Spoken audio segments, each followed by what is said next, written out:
Good morning fifth class. बेटा पहला chapter आपका ऑलरेडी मैं करवा चुका हूँ, लेकिन एक बार मैं सारे नोट्स इसके जो मैंने आपको लिए बनाए हैं उन नोट्स को डिटेल में एक्सप्लेन कर रहा हूँ आपको, ताकि आपको इजीली जो है समझ में आ जाए और आप घर पे अपनी तैयारी कर सको।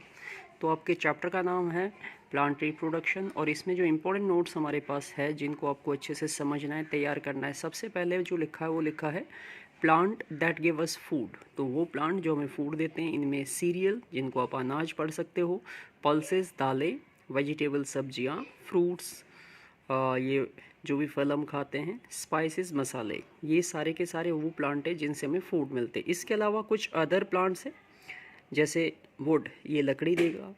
फाइबर से आपको धागा मिलता है। रबर से आपको जो है रबड़ मिलता है, जिससे आप अपना इरेजिंग काम भी करते हो। गम, जिससे गोंद मिलता है। टी, कॉफ़ी, ऑक्सीजन, ये सब कुछ और प्रोडक्ट है जो हमें प्लांट से मिलते हैं। तो आप ये समझ सकते हो कि प्लांट की इम्पॉर्टेंस हमारे लाइफ में बहुत ज़्यादा होती है। अब आते हैं थोड़ा नीचे की तरफ, पार्ट्स ऑफ सीड के बारे में बात करते हैं। ये डायग्राम सभी बच्चों को अपनी नोटबुक पे बनाना होता है, ठीक है, और इसको अच्छे से तैयार करना होता है, बिकॉज ये आपके एग्ज़ाम में भी पूछा जाएगा। और ये पार्ट्स ऑफ सीड्स के बारे में है। ये यहाँ पे जो आपको बड़ा करके मैं यहाँ इनलार्ज करके दिखा रहा हूँ, ये सीड का एक जनरल डायग्राम है। आपके घर में, सभी के घर में जो है बीन के सीड होंगे, यानी कि राजमा के सीड होंगे। ये उसका एक जनरल डायग्राम है, जिसमें बाहर की तरफ जो कवरिंग है उसे सीड कोट कहते हैं, और बीच में एक छोटा सा जो पोर है उसे सीड कहा जाता है। एक्चुअल में यहीं से प्लांट, ये जो सीड है वो प्लांट के साथ कनेक्टेड था, और बाद में यहीं से वाटर एंटर करके ये प्लांट दोबारा जो है एक नए प्लांट में ग्रो कर सकता है, ठीक है। ये इसका इंटरनल स्ट्रक्चर है, खोल के दिखा रखा है। अगर हम सीड कोट हटाएं तो इसके अंदर की तरफ कुछ इस तरीके का स्ट्रक्चर आपको नजर आएगा। ये जो दो आपको दोनों तरफ के हिस्से हैं, इनको हम कॉटिलेडन या सीड लीफ कहते हैं, और बीच में जो आपको ये पोर्शन दिखाई दे रहा है, ठीक है, इसे हम बेबी प्लांट कहते हैं। तो ये वो सीड के अंदर, इससे आपको ये पता लग सकता है कि जितने भी सीड होते हैं वो अपने आप में क्या है, उन सब के अंदर एक कैपेबिलिटी होती है नए प्लांट पैदा करने की। तो जो सीड है वो क्या होते हैं, वो एक तरीके से प्लांट ही होते हैं, जिनको जब सॉइल में हम डालते हैं, पानी डालते हैं उनमें, तो कुछ ही दिनों में उनमें से नए प्लांट निकल जाते हैं। ओके, तो जितने भी पेड़ पौधे हैं, जितने भी प्लांट्स हैं, वो सारे के सारे सीड से ही ग्रो करते हैं। कुछ प्लांट ऐसे भी हैं जो बिना सीड के भी ग्रो कर सकते हैं, उनके भी आगे हम बात करेंगे। फिलहाल इतना समझ लीजिए। अब यहाँ पे आ जाओ बेटा नीचे, ये एक एक करके सारी टर्मिनोलॉजी आपको दिखानी, तैयार करनी है। सबसे पहला जो टर्म आपको दिखाई दे रहा है सीड कोट।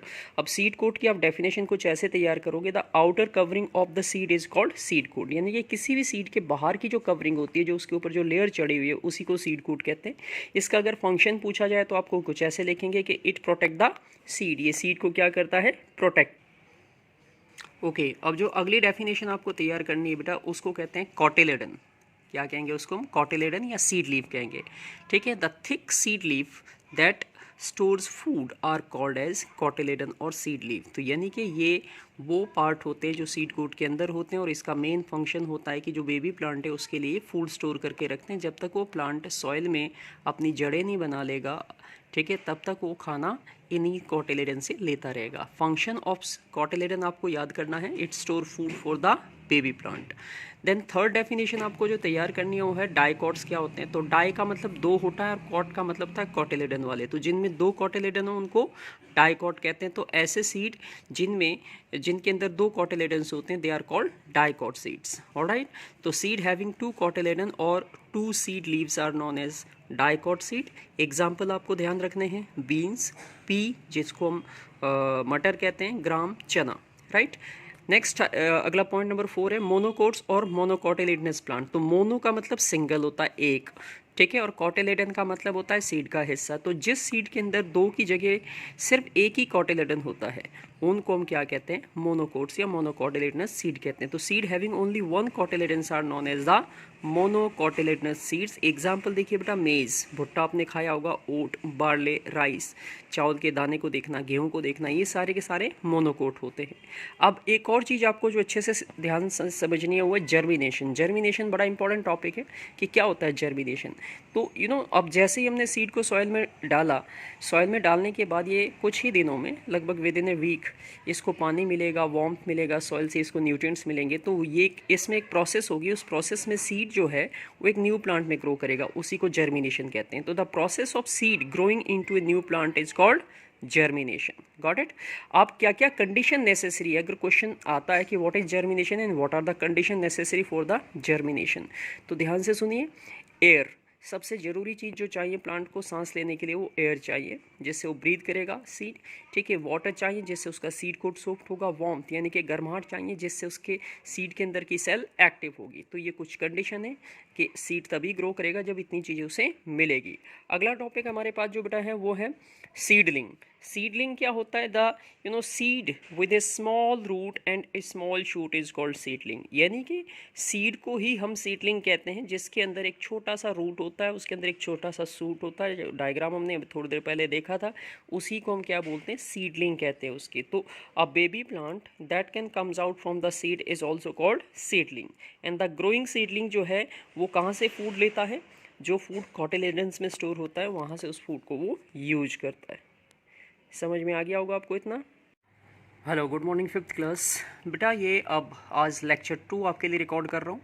इस लेक्चर 2 के अंदर आपको जो है सीड के आगे की कहानी मैं समझाने वाला हूँ। इसमें आज का जो टॉपिक हमारा है वो रेडिकल है। अगर आप ध्यान से ये डायग्राम देखिए बेटा, ये वाला डायग्राम, तो ये सीड के इंटरनल स्ट्रक्चर का डायग्राम है। इसमें जो आपको नीचे की तरफ जो पॉइंट नज़र आ रहा है, ठीक है, दैट इज़ दिस वन, ये वाला है। यहाँ से रूट निकलता है सीड का नए प्लांट के लिए, इसे रेडिकल कहते हैं। और ये वाला जो ऊपर का पोर्शन है बेटा, इसे प्लूम्यूल कहा जाता है। यहाँ से क्या निकलता है? यहाँ से शूट निकलता है जिससे प्लांट ग्रो करता है। तो रेडिकल की डेफिनेशन आपको तैयार कुछ ऐसे करनी है। The part of the embryo, ये पूरे का पूरा, दिस इज कॉल्ड एम्ब्रियो, ये पूरे को हम एम्ब्रियो कहते हैं। The part of the embryo, ठीक है, in seed that grows into root of the new plant, यानी कि ये वाला हिस्सा जो कि नए प्लांट का रूट बनाएगा, इसे रेडिकल कहा जाता है, ठीक है। उसके बाद अगली टर्म आती है हमारे पास प्लूम्यूल। तो ये देखिए यहाँ पे लेबलिंग अगर आप देखेंगे तो ये बेटा प्लूम्यूल है, दिस वन, ठीक है। तो प्लूम्यूल क्या होता है? This is also the part of the seed, ठीक है, सीड एम्ब्रियो। ये भी इस पूरे, इसका नाम क्या है? सीड एम्ब्रियो है, ठीक है। इस सीड एम्ब्रियो का वो हिस्सा that grows into shoot system, जो कि शूट सिस्टम बनाएगा, उसे हम क्या कहते हैं? प्लूम्यूल कहते हैं। Got it? उसके बाद आता है बेटा आपकी बुक का चेक पॉइंट नंबर 1 जो आपके पेज नंबर 6 पे है, ठीक है। इसके क्या आंसर है वो आपको बता देता हूँ। वन वर्ड आंसर आपको देना है। तो देखो क्वेश्चन बोला इन्होंने, ठीक है, a gas required by all living beings. तो कौन सी गैस है जो हम सभी को चाहिए जिंदा रहने के लिए? तो दैट इज ऑक्सीजन, सांस लेने के लिए चाहिए होती है, ठीक है। ये प्लांट और एनिमल दोनों को चाहिए और ये प्लांट बनाते हैं, ठीक है।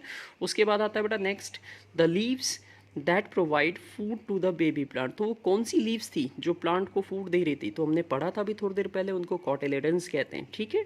उसके बाद तीसरा क्वेश्चन है, this makes the seed coat soft for germination. जब जर्मिनेशन होने वाला होता है तो वो कौन सी चीज़ है जो सीड को सॉफ्ट करती है, सीड के कोट को? तो वो है वाटर डालते हैं जो हम, उससे वो सॉफ्ट हो जाते हैं। Got it? अब आते हैं बेटा नेक्स्ट नीचे, आगे हमारे पास है सीड डिस्पर्सल। क्या होता है? अब सीड को जब प्लांट में जो सीड पैदा होते हैं फ्रूट्स के अंदर, उन सीड को फैलाना, फेंकना हर जगह तक ताकि वो ग्रो कर सके दूर जाके, उसी प्रोसेस का नाम क्या है? सीड डिस्पर्सल है। तो देखो लिखा है the process of dispersing the seed away from the parent plant. Parent plant से दूर उन्हें डालना होता है, पहुंचाना होता है, क्योंकि अगर वो पेरेंट के प्लांट के पास ही गिरेंगे तो वहीं ग्रो करेंगे और वहाँ पे फिर उनमें कंपटीशन होगा, अच्छा फूड, अच्छा वाटर, सब चीज़ें नहीं मिलेगी, क्योंकि जो वहाँ पे पेरेंट प्लांट है वो सारा फूड और वाटर ले रहा होगा। इसलिए सीड का दूर पहुंचना बहुत ज़रूरी है। Agents of the seed dispersal, अब वो कौन कौन से एजेंट्स है, वो कौन कौन सी चीज़ें हैं जो सीड डिस्पर्सल में हेल्प करती है? तो सबसे पहली जो आपको दिखाई दे रही है, ठीक है, वो हम एक एक करके लेंगे। तो पहली बात तो ये कि होते क्या है, तो हम लिखेंगे agents that help in the seed dispersals are called seed dispersal agents, right. Example, wind, हवा करवा सकती है ये काम, जैसे कॉटन है, मडार है, टेंडलियन है, ठीक है, हेप्टेज है, ये वो सीड्स है जो हवा से उड़ के चले जाते हैं, बिकॉज ये बहुत लाइट वेट होते हैं। तो यहाँ पे विंड जो है वो सीड डिस्पर्सल का काम कर रहे हैं, वो एजेंट है यहाँ पे। वाटर भी जो है सीड डिस्पर्सल एजेंट का काम करता है। इसमें एग्जाम्पल के लिए लोटस हो गया, कोकोनट हो गया, ये पानी के थ्रू इनके सीड जो है वो एक जगह से दूसरी जगह तक पहुँच ग्रो करते हैं। एनिमल्स की बात करें तो एनिमल्स की बॉडी के ऊपर बाल होते हैं, तो कुछ सीड्स ऐसे होते हैं जिनमें हुक टाइप के होते हैं और उनकी बॉडी के ऊपर कनेक्ट हो जाते हैं, चिपक जाते हैं, और इस तरीके से एनिमल उन्हें इधर उधर पहुंचा देते हैं, जैसे बुलडॉग हो गया, ठीक है। इसके अलावा कॉकबर्न्स हो गया, ऑरेंज हो गया, ऑरेंज के सीड हम फेंक देते हैं और ऑरेंज खा लेते हैं, तो वो भी एक तरीके से क्या हो गया कि एनिमल के थ्रू उसका डिस्पर्सल हो रहा है। नाउ आगे का टॉपिक हमारा जो है वो है वेजिटेटिव प्रोपिगेशन। अभी तक जो मैंने बताया आपको वो था जिसमें सीड से हम नए प्लांट पैदा कर सकते हैं। अब जो वेजिटेटिव प्रोपिगेशन है वो तरीका है जिसमें बिना सीड के भी प्लांट के कुछ हिस्से जैसे कि स्टेम है, रूट है या ऐसी किसी और चीज़ का इस्तेमाल करके सीड को छोड़ के हम प्लांट पैदा कर सकते हैं। उस प्रोसेस को हम वेजिटेटिव प्रोपिगेशन कहते हैं। तो डेफिनेशन में आपको कुछ ऐसे तैयार करना है, the method of growing new plant from the vegetative part such as the root, stem and leaves of the parent plant is called vegetative propagation. Seeds are not required in the vegetative propagation, यानी कि बिना seed के हम plant grow कर सकते हैं। इसके अलावा सीडलेस प्लांट यानी कि वेजिटेटिव प्रोपिगेशन के अंदर सारे के सारे जो प्लांट है वो सीडलेस प्लांट ही ग्रो होते हैं। अब बात करते हैं examples of the plant growing by the vegetative propagation. कौन कौन से ऐसे एग्जांपल है जो आप ग्रो कर सकते हो? जैसे फ्रॉम द अंडरग्राउंड स्टेम, जमीन के नीचे जो स्टेम होते हैं उनसे जो प्लांट है, एक है बोगेनविलिया, ठीक है, rose, sugar cane, hibiscus, potato, onion, ginger. ये वो प्लांट है बेटा जो अंडरग्राउंड स्टेम के कट करके आप ज़मीन में लगा दो तो ये दोबारा से ग्रो करेंगे, ठीक है। और रूट से जो प्लांट ग्रो किए जा सकते हैं वो है स्वीट पोटैटो, टर्निप और कैरेट्स, ठीक है। ये सारे आपने खाए भी होंगे। कैरेट गाजर होता है, टर्निप आपका जो है शलगम होता है, ठीक है। और ये स्वीट पोटैटो जो है ये सारे के सारे अंडरग्राउंड रूट से ही ग्रो किए जाते हैं। लीव से जो प्लांट ग्रो किए जाते हैं, ऐसे दो ही प्लांट है जो पत्तियों से ग्रो हो सकते हैं, एक है ब्रायोफाइलम और दूसरा है, ठीक है, बोगेनिया, एक्चुअली बैगेनिया बोलते हैं इसको, ठीक है। उसके बाद आते हैं बेटा नीचे नेक्स्ट टॉपिक पे आ जाओ। अब नॉन ग्रीन प्लांट्स कौन से होते हैं? तो some plant that do not have chlorophyll and do not produce flowers are called the non green और नॉन फ्लावरिंग प्लांट। तो ऐसे कुछ प्लांट जिनके अंदर क्लोरोफिल नहीं होता, या ये कह लीजिए कि वो फ्लावर ही प्रोड्यूस नहीं करते हैं, ऐसे प्लांट को हम नॉन ग्रीन प्लांट या नॉन फ्लावरिंग प्लांट कहते हैं। सो अब वो कैसे रिप्रोड्यूस करते हैं? तो they reproduce with the help of the spore. उनमें खास तरीके के छोटे छोटे पोर्स, पार्टिकल टाइप की चीज़ें होती हैं, उन्हीं से वो ग्रो करते हैं, उनको हम स्पोर कहते हैं। एग्जाम्पल याद रखने आपको दो इसमें, एक है बेटा मशरूम और दूसरे हैं मोल्ड्स, एक तरीके का फंगस ही होता है। ये नॉन ग्रीन प्लांट्स है आपके। अब स्पोर्स क्या होते हैं? तो स्पोर्स के बारे में भी जान ले लेते हैं, ठीक है। कि स्पोर्स आर स्मॉल राउंड, छोटे छोटे पार्टिकल, गोल गोल दाने की तरह, जो धूल की मिट्टी की तरह होते हैं। लाइट वेट जर्मिनेटिंग बॉडीज होती है, ठीक है, जो मशरूम की हो सकती है, मोल्ड्स की हो सकती है। They can live in the atmosphere, वो एयर में रहती है, जहाँ उन्हें सूटेबल कंडीशन मिलती है, मॉइस्चर मिलता है, ठीक है, डेड रीजन मिलता है, they start growing, so they are known as spores, उनको स्पोर कहेंगे। Got it? पार्ट में अगले पार्ट में बेटा हम बात करेंगे क्रॉप्स और उनकी एग्जाम्पल्स की। आज के लिए इतना ही, okay, take care of yourself. Good morning fifth class. बेटा कल आपको मैंने काफ़ी सारे 78 के अराउंड जो है वर्ड मीनिंग दिए थे, ठीक है, जिसमें से अगर आपको याद हो तो ये 1 से लेके और 25 तक आपको परसों दिए थे, और 26 से लेके और 78 तक आपको कल दिए थे। और इसमें सिर्फ कुछ बड़ा काम नहीं था, सिर्फ आपको एक छोटा सा काम ही करना था कि आपको इनको लिखना था, ठीक है, और बोल के इसको पढ़ना था, क्योंकि पढ़ते हुए मैंने आपको वीडियो बना के भेजी थी कि इसको कैसे प्रोनाउंस करेंगे। लेकिन कुछ बच्चों के पेरेंट्स को प्रॉब्लम ये हुई है कि शायद वो कहते हैं कि ज़्यादा काम दिया है। तो अगर ऐसा कुछ भी हो तो प्लीज़ आप अपना एक मैसेज जो है, मैं रिक्वेस्ट करूंगा हर एक पेरेंट्स से कि अगर आपको कोई भी प्रॉब्लम साइंस में लगती है तो प्लीज़ अपना एक मैसेज जो है वो ग्रुप पे ही डाल दीजिए, इसी ग्रुप पे, ताकि मुझे पता लग सके, ठीक है। या मेरे पर्सनल नंबर पे डाल दीजिए ताकि मुझे पता लग सके कि क्या प्रॉब्लम है, मैं उसको ठीक करूँगा, वो काम मेरा है उसको ठीक करने का, ठीक है। तो ये आप सभी बच्चे अपने पेरेंट्स को बात बता देंगे कि अगर बेटा साइंस में कहीं पे भी कोई दिक्कत है तो आप मुझसे बात करें, मुझे बताएं, तभी मैं उसका रेक्टिफिकेशन करूँगा और तभी उसका फ़ायदा होगा आपको। आज का जो टॉपिक है हमारा वो नोट्स का है, ठीक है। आज अभी इस चैप्टर के मैं सिर्फ डेफिनेशन और कुछ एग्जांपल्स की बात करूँगा। यहाँ सबसे पहला जो आपको डेफिनेशन दिख रहा है वो है HABITAT, that is called habitat. ये हैबिटेट है। हैबिटेट की डेफिनेशन आपको कुछ इस तरीके से तैयार करनी पड़ेगी। The place where a particular animal lives, eats, grows and reproduces is called habitat. यानी कि कोई भी ऐसी जगह किसी पर्टिकुलर एनिमल के लिए जहाँ पे वो रहता है, ईट्स खाता है, ग्रो बड़ा होता है, एंड रिप्रोड्यूस अपने जैसे और पैदा कर पाता है, उस पर्टिकुलर प्लेस को, उस पर्टिकुलर जगह को ही हैबिटेट कहते हैं। ये चैप्टर आपका बायोलॉजी का चैप्टर है जिसमें हम एनिमल्स की बात कर रहे हैं, ठीक है। तो हैबिटेट जो है वो मैंने एक छोटी सी लाइन अलग से भी लिखी है शॉर्ट में समझने के लिए कि habitat is natural home of animal. जो एनिमल्स होते हैं उनके जो नेचुरल होम है, जहाँ पे वो प्राकृतिक तौर से सबसे ज़्यादा सुरक्षित और सेफ फील करते हैं, वही उनके हैबिटेट कहलाते हैं। दूसरे पॉइंट पे आ जाओ बेटा। सेकंड जो आपको टर्म है, जो आपको डेफिनेशन तैयार करनी हुआ, एडेप्टेशन। एडेप्टेशन, अब आपको समझ में आ रहा होगा कि मैंने आपको उतने सारे जो वर्ड्स दिए थे, न्यू वर्ड्स दिए थे, वो क्यों दिए थे, ताकि आपको आगे जैसे जैसे मैं चैप्टर पढ़ाऊँ आपको हर एक वर्ड को वहाँ पे देखने को मिलने वाले ये सारे के सारे न्यू टर्म्स, और ये आपको हेल्प करेगी कि ओके हम इस चैप्टर के अंदर ये नई चीज़ें सीख रहे हैं, और नई चीज़ें सीखना ही आपका मकसद होना चाहिए। चैप्टर ख़त्म करना हमारा कोई मकसद नहीं है, बिकॉज चैप्टर ख़त्म करने से सिर्फ काम पूरा होता है, नॉलेज बढ़ती है कि आपने कितनी चीज़ें नई सीखी है और कितनी चीज़ों को आप याद रख पाए हो, कितनी चीज़ें आप दिमाग में यूज कर पा रहे हो। दूसरी टर्म पे आते हैं। दूसरी डेफिनेशन आपको जो याद रखनी है बेटा वो है एडेप्टेशन। मेरे साथ ध्यान से बोलिए, adaptation. This is called adaptation. ठीक है, the special feature developed according to that of the physical and environmental condition of their habitat are called adaptation.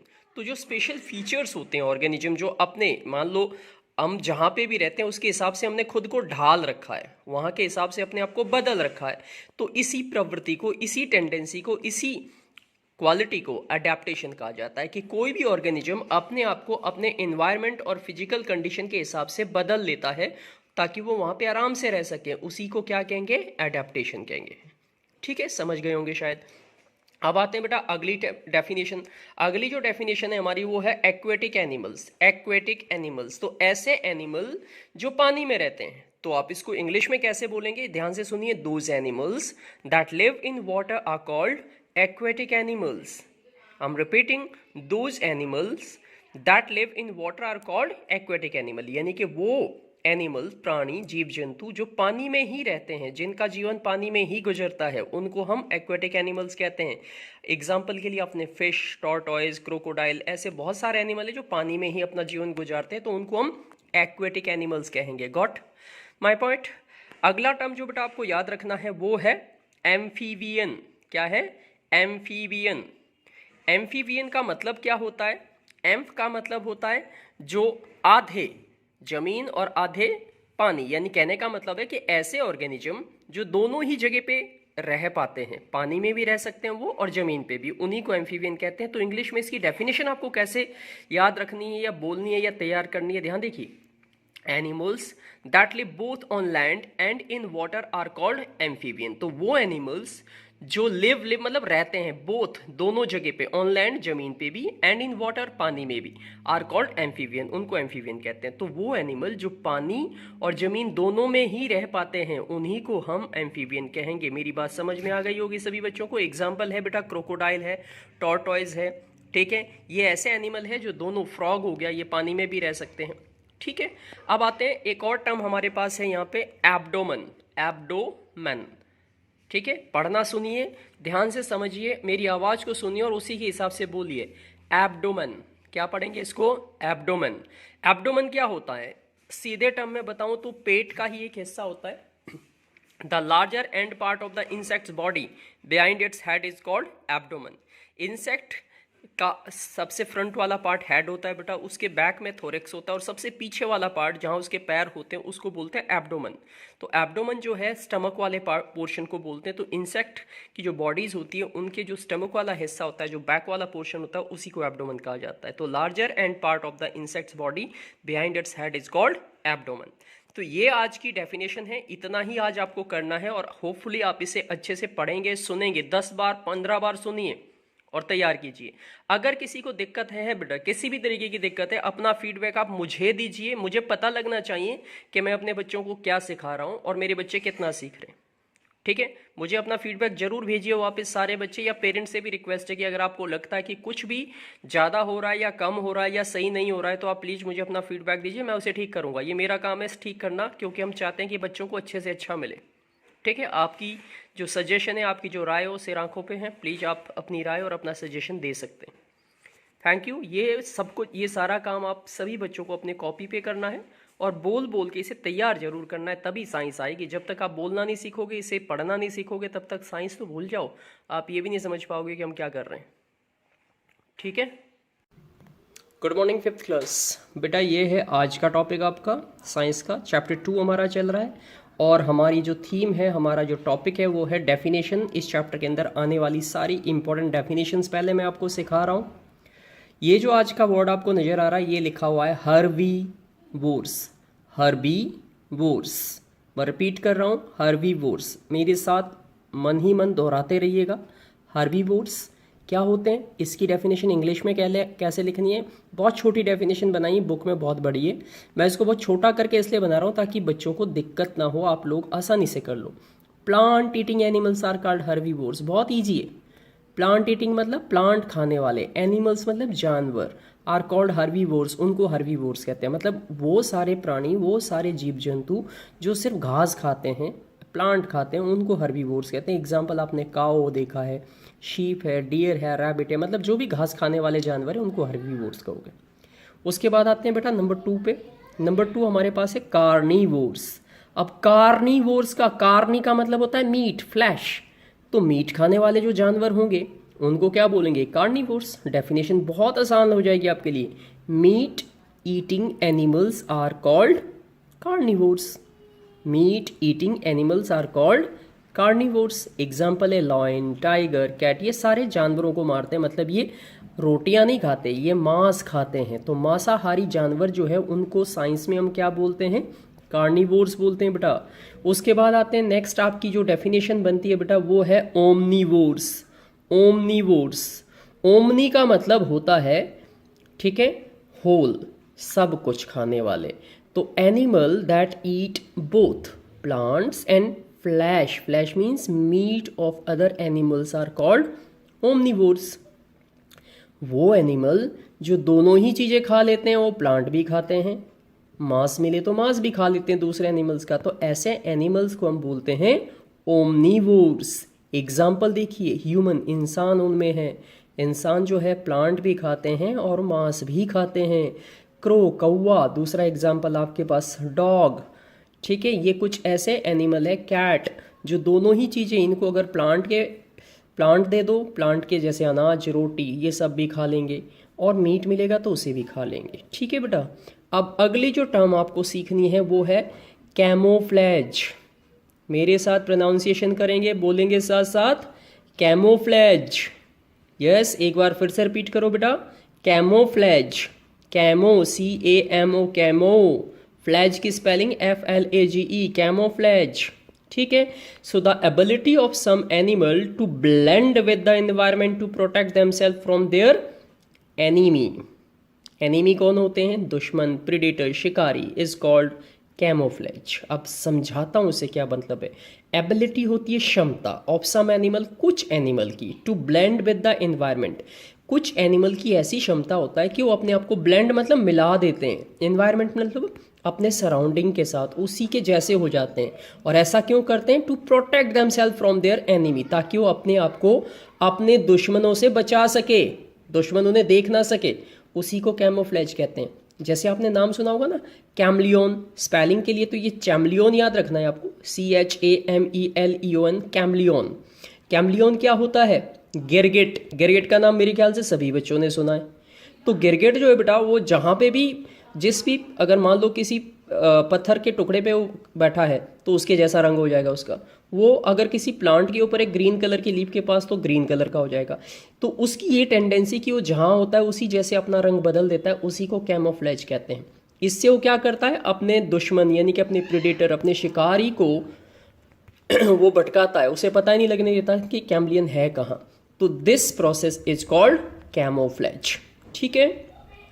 उसके बाद अगली जो टर्म, लास्ट टर्म है आज की हमारी, वो है माइग्रेशन। माइग्रेशन।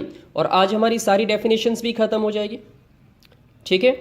आज हमारी सारी डेफिनेशंस खत्म हो जाएगी। और सभी पेरेंट्स से, सभी स्टूडेंट्स से मेरी फिर से यही रिक्वेस्ट है कि बेटा अगर आप लोगों को कोई बात समझ में नहीं आती तो आप मुझसे बात करेंगे, आप मुझसे बात करेंगे प्लीज़, ठीक है, ताकि मैं आपको समझा सकूँ। साइंस आपकी फर्स्ट टाइम स्टार्ट हुई है तो थोड़ी सी मुश्किल होगी आपको, लेकिन अगर आप कोशिश करोगे समझने की, सुनने की, तो ये कुछ बहुत बड़ी चीज़ नहीं है, बहुत आसान सी चीज़ है। बस एक बार ध्यान से बोलना सीखना है, और समझने के लिए मैं समझा रहा हूँ और एक बात।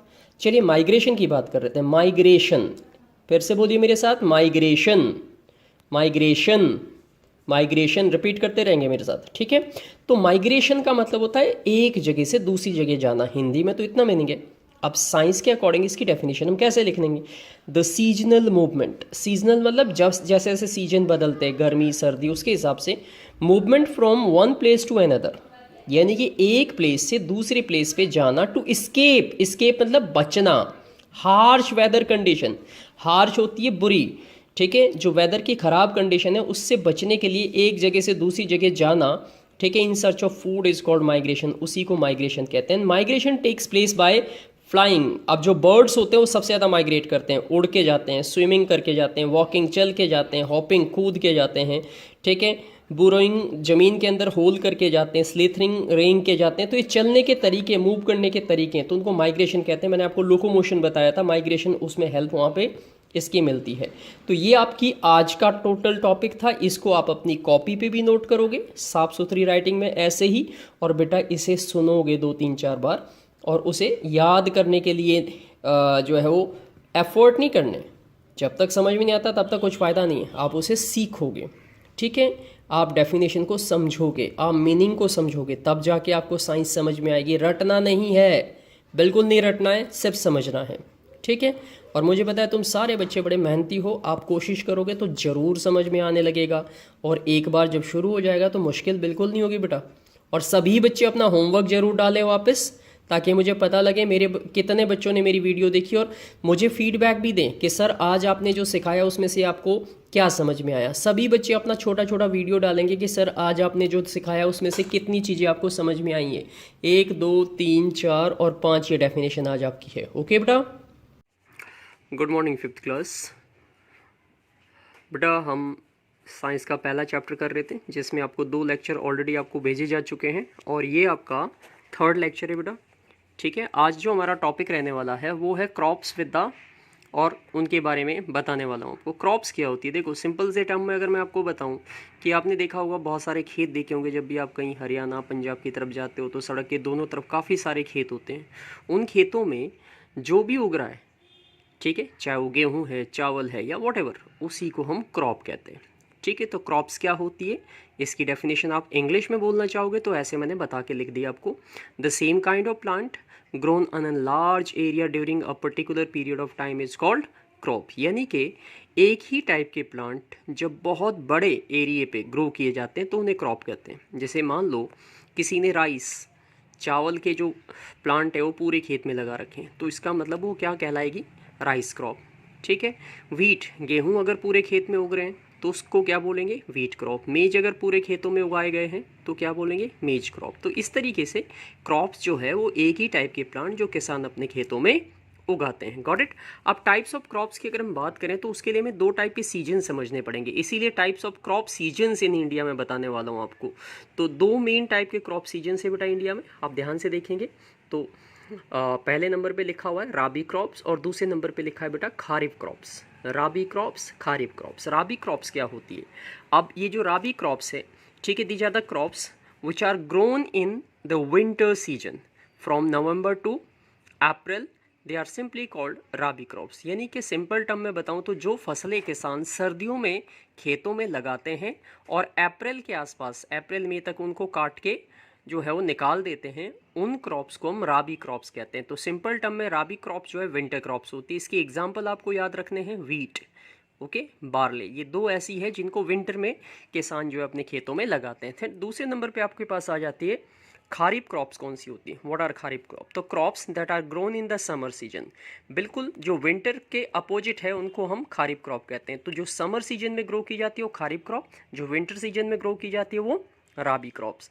खारिफ क्रॉप्स की एग्जांपल आपके पास है राइस, मेज, ज्वार, बाजरा, जूट, कॉटन, ये सभी एग्जांपल आप, तो एग्जांपल सभी बच्चों को बहुत अच्छे से याद रखने होते हैं क्योंकि एग्जाम में ज़्यादातर एग्जांपल्स में से चीज़ें पूछी जाती है बेटा। अब आते हैं आगे, vegetable grown in the winter. अब कुछ ऐसे वेजिटेबल्स के बारे में बताऊंगे आपको जो सिंपली विंटर के सीजन में ही ग्रो की जाती है, जिसमें कैबेज, देखिए कैबेज, आप लोगों ने कैबेज जरूर खाई होगी, फूल गोभी, कॉलीफ्लावर हो गया, ठीक है, बंद गोभी, रेडिश, मूली, बीन्स, राजमा टाइप, पी, मटर, ये वो वेजिटेबल्स हैं जिनको हम अक्सर विंटर के सीजन में देखते हैं और आपके घर में आपके पेरेंट्स खरीद के लाते होंगे और आपको ये सब्जी बना के खिलाते होंगे। Vegetables grown in summer, summer में भी कुछ वेजिटेबल्स आपको देखने को मिलेगी। अब समर स्टार्ट हो चुका है तो आपको ब्रिंजल काफ़ी मिलेंगे, यानी कि बैंगन, पम्पकिन, कद्दू, ठीक है, गॉड्स और अलग अलग टाइप के करेले जिनको हम कह सकते हैं, ये समर सीजन में ग्रो की जाने वाली क्रॉप्स हैं। ओके, आपको समझ में आ रही है मेरी बात? ओके बेटा, अब अगला जो टॉपिक है हमारे पास वो कुछ क्रॉप्स के बारे में मैं डिटेल में आपको समझाऊंगा। जैसे सबसे पहले राइस के बारे में, एग्जाम में आपका क्वेश्चन कुछ ऐसे आ सकता है कि राइट शॉर्ट नोट, ठीक है, या 3 लाइन या 4 line on the rice, wheat, किसी भी एक क्रॉप पे आपको लिखने को दे सकते हैं। तो आपको क्या लिखना है उसी को मैंने आपको नोट्स के फॉर्म में आपको बताया है। देखिए सबसे पहले लिखा हुआ है rice grow in the clayey soil. किस टाइप की सॉइल में ग्रो करते हैं? क्लेई सॉइल, ठीक है, चिकनी मिट्टी में ग्रो करते हैं राइस। राइट, बिकॉज उसके अंदर वाटर होल्डिंग कैपेसिटी ज़्यादा है, तो राइस को पानी ज़्यादा चाहिए होता है। तो जहाँ पे धान उगाते हैं वहाँ पे पानी भर के रखते हैं खेत में, इसीलिए क्लेई सॉइल इसके लिए बेस्ट मानी गई है। And this type of soil is found in West Bengal. अब राइस के लिए सबसे बेहतर जगह जो बताई गई है वो वेस्ट बंगाल बताई गई है, क्योंकि वहाँ पे जो है क्लेई सॉइल मिलती है। And that is why more rice is grown in and around the West Bengal. इसी वजह से हम कह सकते हैं कि ज़्यादातर जो राइस है वो वेस्ट बंगाल या उसके आसपास के इलाके जहाँ पे क्लेई सॉइल है, इंडिया के वो स्टेट जहाँ पे क्लेई सॉइल है वहाँ पे राइस ग्रो किया जाता है। Got it? उसके बाद आते हैं बेटा नेक्स्ट पे व्हीट। व्हीट गेहूँ की बात कर रहे हैं हम यहाँ पे। तो wheat is grown in the loamy and irrigated soil. Wheat के लिए जनरली लोमी सॉइल चाहिए। लोमी सॉइल वो होती है जिसमें क्लेईनेस कम हो, यानी कि पार्टिकल का साइज थोड़ा सा बड़ा होता है और वाटर होल्डिंग कैपेसिटी भी उसकी, ठीक है, कंपैरेटिवली कम होती है क्ले सॉइल के मुकाबले में। ये पंजाब और उत्तर प्रदेश में होती है, इसीलिए व्हीट गेहूं जो आपको है वो सबसे ज़्यादा, ठीक है, इन्हीं स्टेट्स में देखने को मिलेगा। पंजाब और उत्तर प्रदेश में सबसे ज़्यादा गेहूँ उगाया जाता है। ठीक है बेटा, उसके बाद नेक्स्ट टॉपिक पे आ जाते हैं। अब अगला जो टॉपिक हमारे पास है वो है ज्वार एंड बाजरा। ये भी एक तरीके की क्रॉप्स है, फसल है। तो these crops grown in the Sandy soil. जो सैंडी सॉइल होती है, रेतीली सॉइल होती है, ठीक है, उसमें इस तरीके की क्रॉप्स ग्रो की जाती है जो कि राजस्थान में आपको देखने को मिलेगी। फिर आते हैं बेटा कॉटन। कॉटन जो है वो ब्लैक सॉइल में बहुत अच्छी ग्रो करती है, और ये सेंट्रल एंड वेस्टर्न इंडिया, यानी कि इंडिया का जो सेंट्रल हिस्सा है और वेस्टर्न मतलब गुजरात की तरफ की अगर हम बात करें, ठीक है, वहाँ पे आपको कॉटन की क्रॉप ज़्यादा उगाई जाएगी, बिकॉज वहाँ पे जो है वो सॉइल उसके लिए ज़्यादा अच्छी होती है, तो वो सूटेबल कॉटन क्रॉप वहाँ पे उगाई जाएगी। अब बात करते हैं बेटा नेक्स्ट टी की बात करते हैं। तो टी जो है, चाय, ऑलमोस्ट सभी बच्चों ने नाम तो सुना ही होगा, अगर आप पीते नहीं हो तो आपने सुना होगा, रोज़ सुबह मॉर्निंग में चाय सबको मिलती है।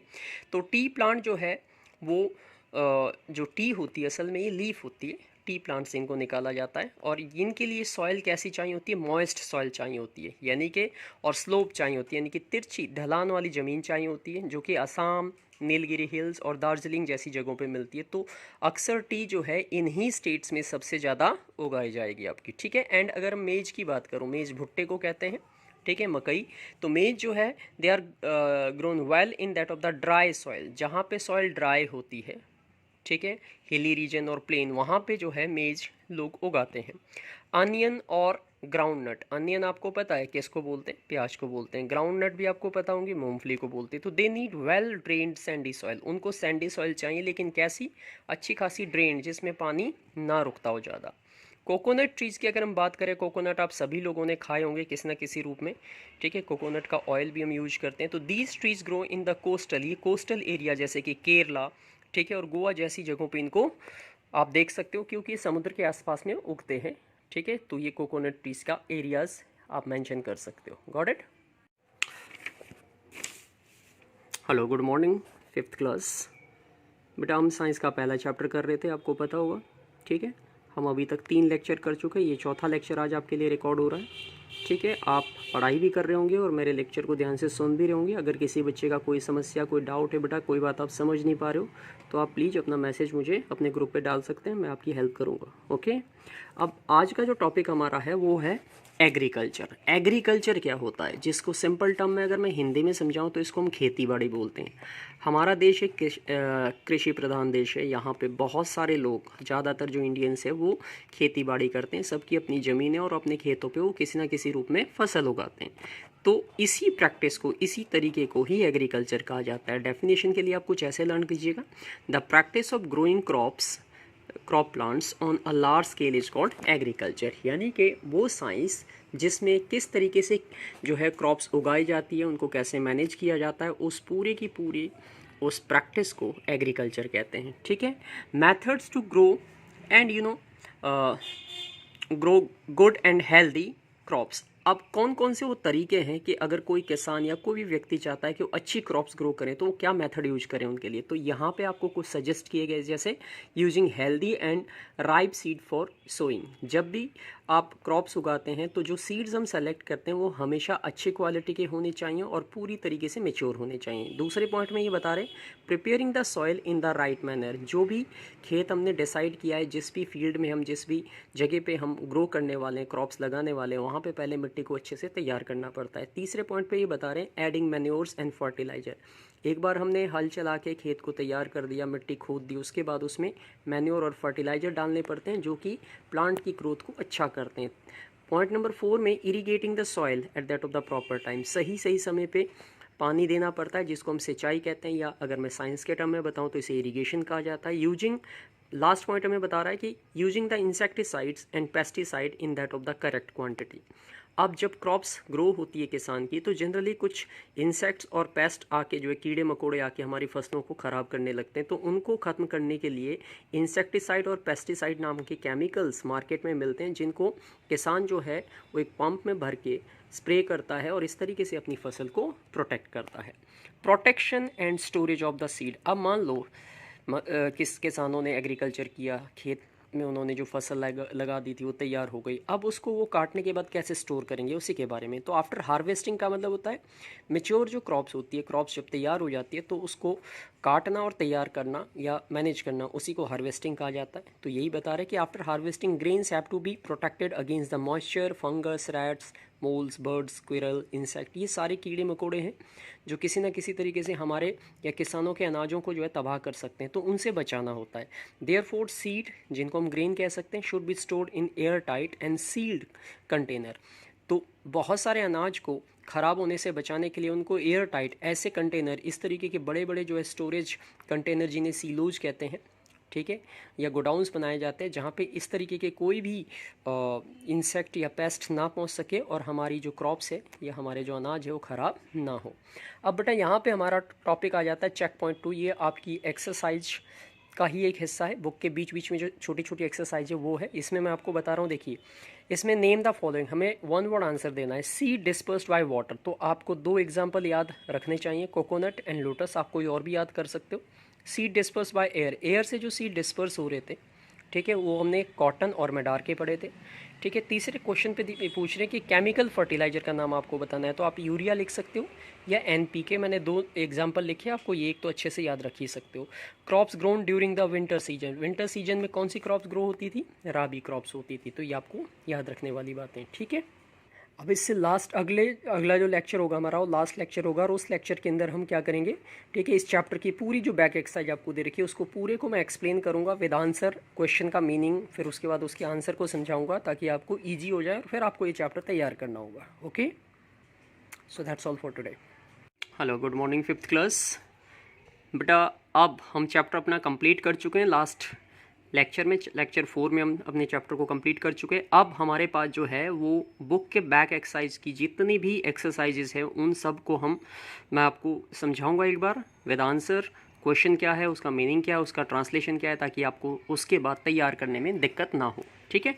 तो सबसे पहले जो सेक्शन है हमारे पास, उसमें ए पार्ट जो है, ए, इसमें लिखा है राइट ट्रू और फॉल्स। तो इसमें ट्रू और फॉल्स लिखना है। पहला क्वेश्चन लिखा है a good crop add to that of the wealth of a country, कि अच्छी क्रॉप वो देश के लिए जो है वो वेल्थ, उसकी वेल्थ को बढ़ाती है, तो ये बात सही है, तो ट्रू लिखेंगे आप इसमें। Grasshopper and caterpillar are good for our crops, तो क्या ग्रास होपर और कैटरपिलर हमारी क्रॉप्स के लिए अच्छे? बिल्कुल भी अच्छे नहीं, क्योंकि हमारी क्रॉप्स को तबाह करते हैं, इसलिए हम इनको लिखेंगे false. All seeds of a plant do not grow into new plant, सारे सीड जो प्लांट के हैं वो नए प्लांट में ग्रो नहीं कर पाते। बिल्कुल सही बात है, क्योंकि कुछ सीड जो है वो इंसेक्ट खा लेते हैं, कुछ खराब हो जाते हैं, इसीलिए सारे सीड ग्रो नहीं कर सकते। पॉइंट नंबर 4 पे आ जाओ। Over use of the chemical fertiliser is good for soil, अगर हम ज़्यादा केमिकल फर्टिलाइजर यूज करेंगे तो सॉइल के लिए अच्छा है। ये भी बात फॉल्स है, गलत है, क्योंकि ऐसा करने से हमारी सॉइल की फर्टिलिटी खराब हो जाएगी, ठीक है। पॉइंट नंबर 5 पे आए। The stems of the plant likes that of the Bryophyllum can grow into new plants, तो ब्रायोफाइलम की लीफ होती है उसमें स्टेम की बात नहीं होती है, इसलिए ये स्टेटमेंट टोटली रॉन्ग है, फॉल्स है। अब आते हैं क्वेश्चन बी पे चूज़ द करेक्ट आंसर। यहाँ पे आपको सही आंसर चुनने, आपको 4 ऑप्शन मिलेंगे बेटा। पहला क्वेश्चन बोल रही है plants grow well under dash, तो आपके पास 4 ऑप्शन दिए। प्लेंटी ऑफ हीट, बहुत ज़्यादा जब हीट होती है, गर्मी है, तब प्लांट अच्छे ग्रो करते हैं। प्लेंटी ऑफ पानी, बहुत ज़्यादा, प्लेंटी का मतलब है पर्याप्त मात्रा में, बहुत सारी मात्रा में पानी हो तब हो, या प्लेंटी ऑफ एयर, बहुत सारे एयर हो तब हो, या सूटेबल कंडीशन। तो हमने पढ़ा था कि सूटेबल कंडीशन चाहिए, यानी कि एयर भी चाहिए, वाटर भी चाहिए और हीट भी चाहिए, बट सूटेबल कंडीशन में। तो ऑप्शन डी आपका करेक्ट आंसर होगा। ठीक है, उसके बाद क्वेश्चन 2 पे आ जाओ। The practice of growing plants on a large scale, तो बड़े पैमाने पे प्लांट्स ग्रो करने की प्रोसेस को हम क्या कहते थे? आपको याद होगा, ये डेफिनेशन है किस चीज़ की? एग्रीकल्चर की। तो एग्रीकल्चर यहाँ पे सही स्टेटमेंट है, तो बी ऑप्शन आपका करेक्ट ऑप्शन रहेगा। ठीक है, अब क्वेश्चन 3 पे आप देखिए, cabbage and cauliflower are the vegetable of dash. तो कैबेज और कॉलीफ्लावर, ये दोनों ही, फूल गोभी और बंद गोभी, ये कौन से सीजन में उगने वाली क्रॉप्स है? ये क्रॉप्स भी नहीं है, वेजिटेबल्स है। तो आंसर हमने पढ़ा था ये विंटर में उगाई जाती हैं, तो ये विंटर इसमें करेक्ट ऑप्शन है आपके पास। अब आते हैं चौथे पे, rabi crops are grown in dash. तो राबी क्रॉप्स कब उगाई जाती है? तो आपको ये भी हमने पढ़ा था, विंटर में हम ग्रो करते हैं, तो इसका ऑप्शन जो है आपका विंटर रहने वाला है, राइट। ओके बेटा, अब क्वेश्चन सी पे देखिए, इसमें फिल इन द ब्लैंक्स है, इसमें हेल्प बॉक्स हमें दे रखा है। ठीक है, तो pumpkin and gourds grown in dash, तो आंसर है आपका समर में ग्रो किए जाते हैं ये दोनों के दोनों वेजिटेबल्स। हमने नोट्स में भी ये बात मैंने आपको बताई थी। Rose plant is grown by कैसे? स्टेम कटिंग से। इसमें क्या आएगा? Stem cutting. Wheat, air and warmth are needed for that of the, ये व्हीट की जगह कुछ वाटर होना चाहिए, आई थिंक ये कुछ गलत मेंशन कर दिया, एनीवे ठीक है। तो यहाँ पे आएगा एयर, वाटर, वार्मथ, ठीक है, is needed for that of the seed germination, तो सीड जर्मिनेशन आएगा। इसके अलावा the small shoot emerging from the seed is called what? उसको प्लम्यूल कहते हैं। Plant which are grown in the field, खेतों में जो उगाए जाते हैं उनको क्रॉप्स कहा जाता है। ठीक है, अब डी पे आ जाओ। डी में जो हमारे पास है वो थोड़े से बड़े क्वेश्चन है कि why does a plant produce too many seed, बहुत सारे सीड कोई प्लांट क्यों पैदा करता है? तो unlikely all seeds do not get a chance to grow into new plant, सभी प्लांट को जितने भी सीड बनते हैं वो सारे के सबको मौका नहीं मिलता कि वो ग्रो कर सके, इसलिए ठीक है, क्योंकि उनको फेवरेबल कंडीशन नहीं मिलती, इसीलिए प्लांट काफ़ी सारे सीड जो है वो प्रोड्यूस करता है ताकि उनमें से कुछ तो ग्रो कर सके। ठीक है, अब अगला क्वेश्चन है कि what is germination of the seed, तो डेफिनेशन आपको लिखनी है यहाँ पे, the process of seed growing into the new plant is called germination. ठीक है, क्वेश्चन 3 है कि why do animal help in that of the dispersal of seed, animal जो है वो डिस्पर्सल में मदद क्यों करते हैं? तो animals eat fruits and throw away their seed, अब वो एनिमल फ्रूट तो खा लेते हैं लेकिन सीड कड़वे होते हैं, उन्हें नहीं खाते, उन्हें फेंक देते हैं। ऐसे ही बर्ड्स, वो भी क्या करते हैं, कुछ सीड को स्वेलो करते हैं लेकिन अब वो डाइजेस्ट नहीं हो पाते हैं, तो जब वो ड्रूबिंग करते हैं यानी कि अपने उसको जो वेस्ट के रूप में बाहर निकालते हैं, तो बाहर निकल के दोबारा जो सीड्स है वो ग्रो कर सकते हैं।